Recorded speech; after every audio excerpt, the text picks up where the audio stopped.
तो आइए आज हम बात करते हैं चैप्टर 5 में अगले क्वेश्चन के बारे में। कल क्वेश्चन रह गया था हमारे पीओपी वाला कि पीओपी का निर्माण किस प्रकार होता है, इसकी रासायनिक समीकरण क्या है, और इसके बारे में मैंने आपको बताया भी था कि जिप्सम को 393 केल्विन ताप पर गर्म करके पीओपी का निर्माण किया जाता है। आज हम बात करते हैं कि पीओपी के मुख्य उपयोग बताइए। तो इसके मुख्य जो 2 उपयोग आपको बताने, उपयोग इसके और भी हैं। नंबर 1 उपयोग है टूटी हुई हड्डियों को जोड़ने में इसका उपयोग किया जाता है। हॉस्पिटल में हड्डियां जहाँ टूट जाती है उस पर पीओपी को चढ़ा करके जब ये नम आर्द्रता के संपर्क में आता है पीओपी, तो ये सख्त यानी कि कठोर हो जाता है, हड्डियों को जोड़ने में सहायक होता है। नंबर 2, जो वर्तमान में आपने बाजार के अंदर कई प्रकार की मूर्तियां बिकती हुई देखी होगी, वो मूर्तियां वो सजावटी जो सामान होते हैं जो घरों में रखे जाते हैं, उन मूर्तियों और सजावटी सामानों को बनाया जाता है पीओपी के द्वारा। तो ये इसके मुख्य 2 उपयोग होते हैं। अगला क्वेश्चन जो है आपके साबुन और अपमार्जक में अंतर बताइए। साबुन और अपमार्जक में अंतर क्या है, इसके बारे में अगर हम बात करें तो यहाँ पे पहला उपयोग जो है वो है कि यह उच्च हाइड्रोकार्बन युक्त सोडियम या पोटेशियम के कार्बोक्सिलेट लवण होते हैं। उच्च हाइड्रोकार्बन युक्त किसके, सोडियम और पोटेशियम के कार्बोक्सिलेट लवण होते हैं। मात्र सोडियम और पोटेशियम का कार्बोक्सिल लवण साबुन कहलाएंगे।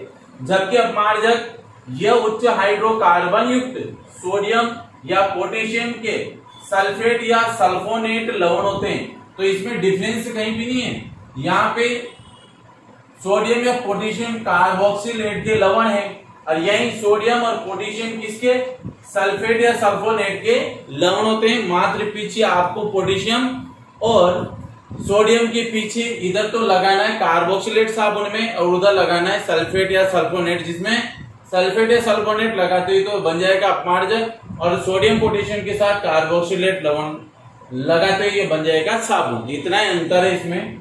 नेक्स्ट नंबर 2, यह मृदु जल में कार्य करता है। मृदु जल यानी साधारण जल में झाग देता है, जबकि कठोर जल में झाग नहीं देता है। अपमार्जक कठोर और मृदु दोनों प्रकार के जल में सुचारू रूप से अपना कार्य संपन्न करता है, झाग देता है, कपड़ों की सफाई भी अच्छी प्रकार से करता है। नंबर 3, ये लवण यह साबुन त्वचा को नुकसान पहुंचाते हैं क्योंकि इनकी प्रकृति क्षारीय होती है, इसलिए त्वचा पर फफोले या त्वचा को जला देते हैं, दाग प्रवृत्ति के होते हैं ये।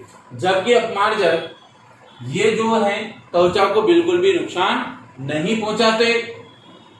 नंबर 4, ये प्रदूषण नहीं करते साबुन, जबकि अपमार्जक क्या होते हैं, प्रदूषण करते हैं, क्योंकि इसमें प्रदूषण कारक कई प्रकार के पदार्थ मिलाए जाते हैं जो वायुमंडल में जैसे जाते हैं तो कई प्रकार के सूक्ष्म जीवाणुओं को नष्ट कर देते हैं, जो लाभदायक जीवाणु होते हैं उनको नष्ट कर देते हैं, इसलिए ये क्या होते हैं, हानिकारक होते हैं। नंबर 5, साबुन ये क्षारीय प्रकृति के होते हैं, जबकि अपमार्जक क्या होते हैं, उदासीन प्रकृति के होने के कारण ये आपकी त्वचा को बिल्कुल भी नुकसान नहीं पहुंचाते। तो ये साबुन अपमार्जक में अंतर।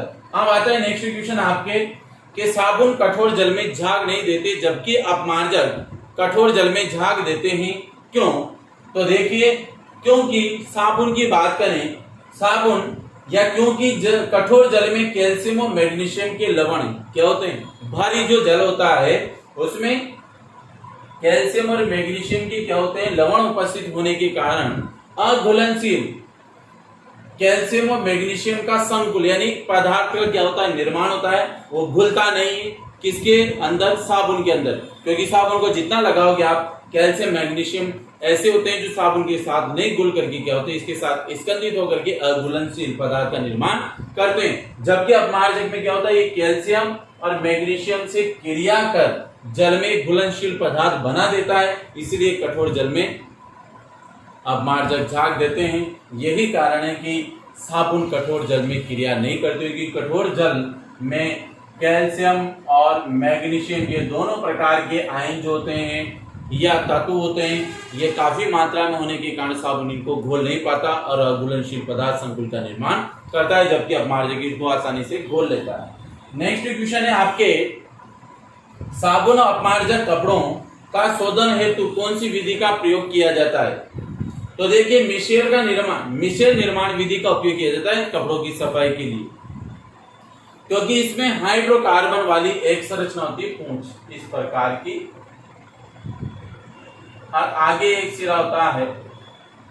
यह हाइड्रोकार्बन वाली पूंछ है आपके, आर से व्यक्त कर देते हैं, ये इसकी पूंछ मानी जाती है हाइड्रोकार्बन की, जिसको अध्रुवीय सिरा या जिसको आप कहेंगे कि जल विरोधी, ये जल विरोधी है पूंछ, यानी जल का विरोध करती है, अर्थात ये किसकी ओर होती है, ये पानी में आगे की ओर क्या करती है, गति करती है,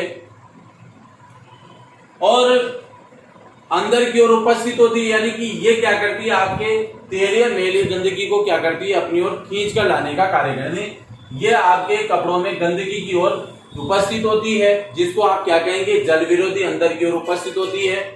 तथा कार्बोक्सिलेट या ध्रुवीय भाग, जिसको हम कहेंगे जल स्नेही, ये वाला भाग जो सोडियम का भाग माना जाता है, ये ध्रुवीय सिरा कार्बोक्सिलेट का होता है, इस प्रकार जिसको व्यक्त किया जाता है, इसको जल स्नेही कहा जाता है।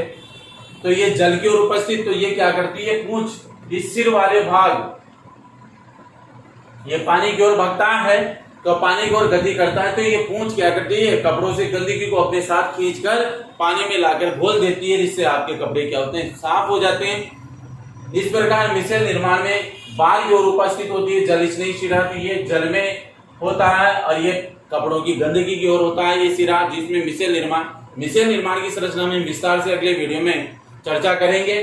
अभी फिलहाल हमने इस वीडियो के अंदर इन 3 क्वेश्चनों के बारे में अध्ययन किया है। अगले वीडियो में हम बात करेंगे कुछ क्वेश्चंस और मिश्रण संरचना के बारे में।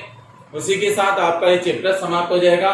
फिर हम अगला जो चैप्टर पढ़ेंगे वो है जेनेटिक अर्थात आनुवंशिकी, चैप्टर 3, वो होगा आपके बायो का, उसके बारे में विस्तार से अध्ययन करेंगे। फिलहाल अभी चैप्टर बाकी, इसमें कुछ क्वेश्चंस और मिश्रण की संरचना बाकी है।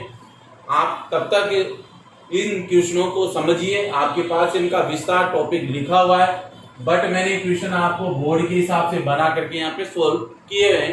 Thank you so much.